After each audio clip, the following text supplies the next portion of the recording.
কোরআন মাজিদ কিভাবে হাদিসের সাথে কানেক্টেড? আমরা কোরআনের অনেক বিষয় দেখি যেটার ব্যাখ্যা বিশ্লেষণ জানার জন্য আমাদের হাদিসের দিকে ধাবিত হতে হয়। এখন পাবলিকদের অনেকেই একটা প্রশ্ন থাকে যে কোরআন তো আল্লাহ তাআলা নবী করিম সাল্লাল্লাহু আলাইহি ওয়াসাল্লামের উপর ওহী হিসেবে নাজিল করছিলেন। তো পরবর্তীতে ব্যাখ্যা বিশ্লেষণের জন্য নবী করিম সাল্লাল্লাহু আলাইহি ওয়াসাল্লাম যা যা বলেন, তো সেটা কি তিনি নিজের মন গড়া বলেন নাকি সেটাও আল্লাহ তাআলার পক্ষ থেকে আসতো? তো সেটাও যদি আল্লাহ তাআলার পক্ষ থেকে যদি এসেও থাকে, তাহলে সেটাকে আমরা কেন ওহী বলি না বা সেটাকে কেন কোরআন বলি না? তো এখানে আমাদের যে জিনিসটা বুঝতে হবে বা জানতে হবে যে ওহী মূলত দুই প্রকার। প্রথম প্রকার হচ্ছে ওহিয়ে মাতলু, যেটাকে আমরা কোরআন হিসেবে জানি। আর দ্বিতীয় প্রকার হচ্ছে ওহিয়ে গায়রে মাতলু, যেটা হচ্ছে হাদিসকে আমরা বুঝি। তো এখানে হাদিসে নবী করিম সাল্লাল্লাহু আলাইহি ওয়াসাল্লাম যা আদেশ নিষেধ করেন তা কিন্তু নিজের থেকে করেন না, সেটা আল্লাহ তাআলাই করান। এবং হাদিসের সাথে আল্লাহ তাআলা নিজেই সেটার সাথে কানেকশন করেন বা এটা নিজের দিকে ধাবিত করেন সেই আদেশগুলা বা নিষেধগুলা। এটা কিভাবে? কয়েকটা উদাহরণ দিই। প্রথম যে উদাহরণটা দিই সেটা হচ্ছে কেবলার ব্যাপারটা। কেবলা কিন্তু দুনিয়ার শুরুতে কিন্তু একদম শুরু থেকে কিন্তু কেবলা ছিল কাবা শরীফের দিকে। এরপরে কিন্তু বায়তুল মুকাদ্দাসের দিকে কিন্তু ফিরানো হয়। ঠিক আছে? এরপরে আবার কাবা শরীফের দিকে ফিরানো হয়।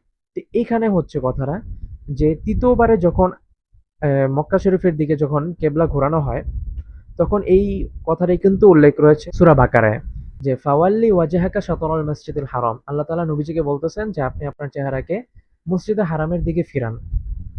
তো অতঃপর আবার ওখানে কিন্তু আরো বলা হয়েছিল যে ওয়ামা জাআলনাল কিবলাতাল্লাতী কুনতা আলাইহা ইল্লা লিনা'লামা মান ইয়াত্তাবি'ুর রাসূলা মিম্মান ইয়ানকালিবু আলা আকিবাইহি।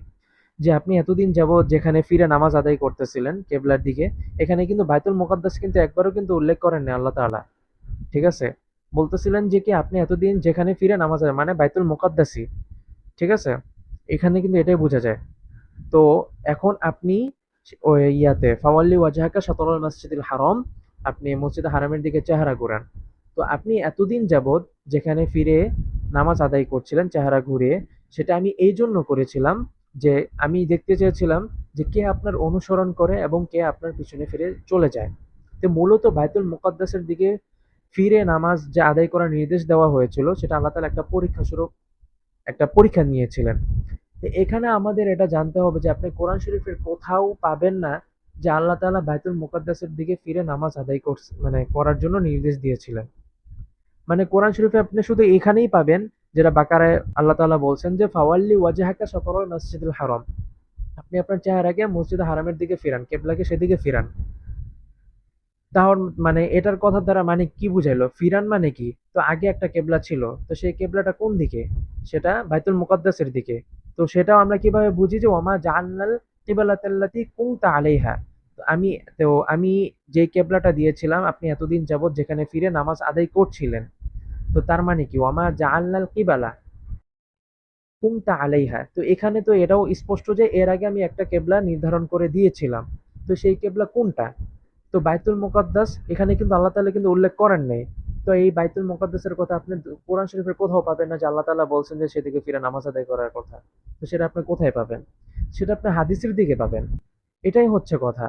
যে হাদিসেই ৪,০০০ সম্ভবত বুখারী শরীফের ৪,৪৯২ নাম্বার হাদিস হবে। সেখানে উল্লেখ রয়েছে হযরত আ বারা রাদিয়াল্লাহু তাআলা আনহু থেকে মনে হয় বর্ণিত সম্ভবত হবে। তো ওখানে লেখা আছিল, উল্লেখ রয়েছে যে ১৬ বা ১৭ মাস নবী করিম সাল্লাল্লাহু আলাইহি ওয়াসাল্লামের সাথে আমরা বাইতুল মুকাদ্দাসের দিকে ফিরে নামাজ আদায় করেছিলাম। এরপরে কাবা শরীফের দিকে ফিরানো হয়েছিল। ওই সেই আয়াতটাই ফাওয়াল্লি ওয়াজহাকা শাতরাল মসজিদুল হারাম। তো এখান থেকে আমাদের এটাই বুঝতে হবে যে সেখানে কোরআন শরীফের কোথাও কিন্তু বায়তুল মুকাদ্দাসের দিকে ফিরে নামাজের মানে নামাজ পড়ার কথা কিন্তু উল্লেখ নাই। সেটা হাদিসে রয়েছে। এবং আল্লাহ তাআলা ওয়ামা জাআলনাল কিবলাতাল্লাতী কুনতা আলাইহা এই কথাটা বলে এটাই ইঙ্গিত দিয়েছিলেন যে হাদিসে যেই বাইতুল মুকাদ্দাসের দিকে ফিরে নামাজের যে উল্লেখ মানে নির্দেশ দেওয়া হয়েছিল সেটা আমার নির্দেশেই হয়েছিল। তো এই জন্য হাদিসে যে ব্যাপারটা থাকে হাদিস শরীফ, সেটা কিন্তু নবীজির মন গড়া না, সেটাও ওহী। আরেকটা উদাহরণ দিই, সেটা হচ্ছে রোজা নিয়ে। তো আগে কিন্তু নিয়ম ছিল যে সূর্যাস্তের পরে রোজা ভাঙ্গার পরে আপনি যে সময় ঘুমায় যান, ঠিক আছে? এরপরে আপনি ঘুমাইলেই এরপরে উঠার পরে আপনি আর কোনো কিছু করতে পারবেন না। খাওয়া-দাওয়া থেকে শুরু করে সেক্স কোনো কিছু করতে পারবেন না। একদম রোজা রাখতে হবে। আমাদের ক্ষেত্রে কিরকম নিয়ম করা হয়েছে যে সূর্যাস্তের পরে কিন্তু আমরা সাহারি শেষ সময় পর্যন্ত মাঝখানে আমরা খাওয়া দাওয়া সেক্স সবকিছু করতে পারবো, সেটা আপনার অনুমতি আছে। তো আগে কিন্তু এই অনুমতিটা ছিল না। আগে কি ছিল, সূর্যাস্তের পরে আপনি যে সময় ঘুমায় যাবেন এরপরে ওইটা আপনি আর কোনো কিছু খাইতে পারবেন না, কোনো কিছু করতে পারবেন না। তো এটা কিন্তু অনেক কঠিন হয়ে দাঁড়াইছিল। ধরেন আমরা সূর্যাস্তর পরে মানে রোজা ভেঙে ৮টা বাজে ঘুমায় গেলাম গা, উঠলাম ১২টা বাজে বা ৮টা বাজে ঘুমায় ১০টা বাজেই, বা মনে করেন কেউ স্ত্রীর সাথে সেক্স করলো, তো ওই টাইমে তো ওর শেষ। এরপরে মনে করেন আর লং একটা সময়, এই সমস্ত বিষয়ের কারণে অনেক সাহাবীদের থেকে বিষয়টা লঙ্ঘন হয়ে গেছে। তো এটার প্রেক্ষিতে আল্লাহ তাআলা কোরআন শরীফে আয়াত নাযিল করছিলেন যে উহিল্লা লাকুম লাইলাতাস সিয়ামি রাফাথু ইলা নিসাইকুম হুন্না লিবাসুল লাকুম ওয়া আনতুম লিবাসুল লাহুন আলিমাল্লাহু আন্নাকুম কুনতুম তাখতানুনা আনফুসাকুম ফাতাবা আলাইকুম ওয়া আফা আনকুম ফালআনা বাশিরুহুন্না ওয়াবতাগু মা কাতাবাল্লাহু লাকুম। মানে আয়াতটা অনেক বড়, সূরা বাকারারই, এটা আপনি চাইলে দেখতে পারেন। তো এখানেও এই বিষয়টা, যে মূল যে বিষয়টা, যে আলিমাল্লাহু আন্নাকুম কুনতুম তাখতানুনা আনফুসাকুম, এটা কিন্তু মানে তাদেরকে তাদের জন্য সহজ করার জন্য বলছিল, মানে আমাদের জন্য হতো ওই টাইমে সাহাবীরা যারা মানে এই বিষয়টা ঠিক রাখতে পারেননি, যাদের দ্বারা এই বিষয়টা লঙ্ঘন হয়ে গেছিল, ভেঙে গেছিল, তো ওনাদেরকে লক্ষ্য করে কিন্তু আল্লাহ তাআলা বলতেছিলেন যে আলিমাল্লাহু, আল্লাহ তাআলা জানতেন, আন্নাকুম কুনতুম তাখতানুনা আনফুসাকুম, যে তোমরা নিজেদের সাথে তোমরা নিজেরা প্রতারণা করেছিলে, মানে মূলত গুনাহ করছিলে বা তোমাদের দ্বারা জিনিসটা লঙ্ঘন হয়ে গেছিল। তো আপনি কোরআন শরীফের কোথাও পাবেন না যে আগের যে রোজার যে নিয়মটা ছিল সূর্যাস্তের পরে ঘুমায় গেলে এর পরে আপনি আর কোনো কিছুই করতে পারবেন না। ঠিক আছে? এই যে হুকুমটা, এই হুকুমটা কিন্তু আপনি কোরআন শরীফের কোথাও পাবেন না। এটা আপনি হাদিস থেকে পাবেন, নবী করিম সাল্লাল্লাহু আলাইহি ওয়াসাল্লাম নির্দেশ দিয়েছিলেন। এখন নবীজি কি সেটা নিজের থেকে আদেশ দিয়েছিলেন? না, এটা আল্লাহ তাআলা থেকে আসছিল। সেটাকেই আমরা ওহী গায়রে মাতলু বলি। সেটা কোরআন হিসেবে আসে নাই ঠিকই। আল্লাহ তাআলার নিকট থেকে নবী করিম সাল্লাল্লাহু আলাইহি ওয়াসাল্লামের উপর ওহী হিসেবে নাজিল হয়েছিল। এবং সেটাই তিনি সাহাবীদেরকে বলছিলেন। তো পরবর্তীতে দেখেন আল্লাহ তাআলা কিন্তু ওই নবীজির কথার সাথেই কিন্তু নিজের সাথে অ্যাটাচ করেছেন। যে তোমরা যেটা করেছিলে সেটা কিন্তু প্রতারণা করেছিলে নিজেদের সাথে, তোমরা জিনিসটা লঙ্ঘন করে।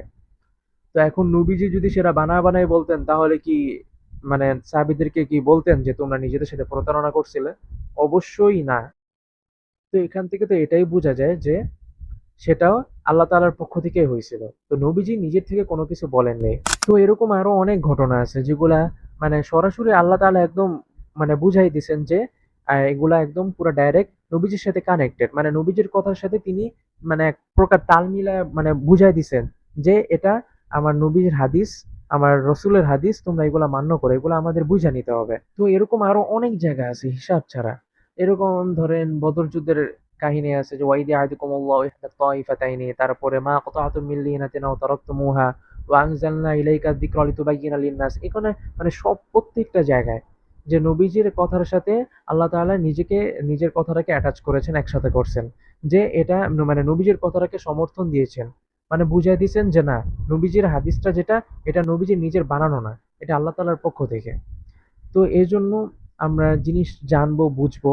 আমরা শুধু ফ্লোতে বিভিন্ন কথা উড়ায় দেব না বা হাদিসকে একদম মানে পাত্তাই দেব না। মানে অনেকে দেখি হাদিস কত বছর আগে কারা না কারা ঠিক করছে না করছে, এগুলা কোনো কিছু তাদের কথা পাত্তা দিবেন না। নিজেরা এগুলা ঘাটাঘাটি করবেন। দেখবেন সবকিছু আপনার কোরআন যদি বুঝতে চান হাদিস তো আপনার অবশ্যই লাগবে। আপনি হাদিস ছাড়া কোরআন বুঝতেই পারবেন না।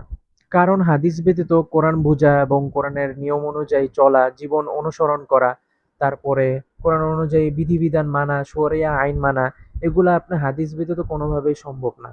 তো এজন্য কোরআন হাদিস উভয়টাকে আমাদের একসাথে বুঝতে হবে। আসসালামু আলাইকুম ওয়া রাহমাতুল্লাহি ওয়া বারাকাতুহু।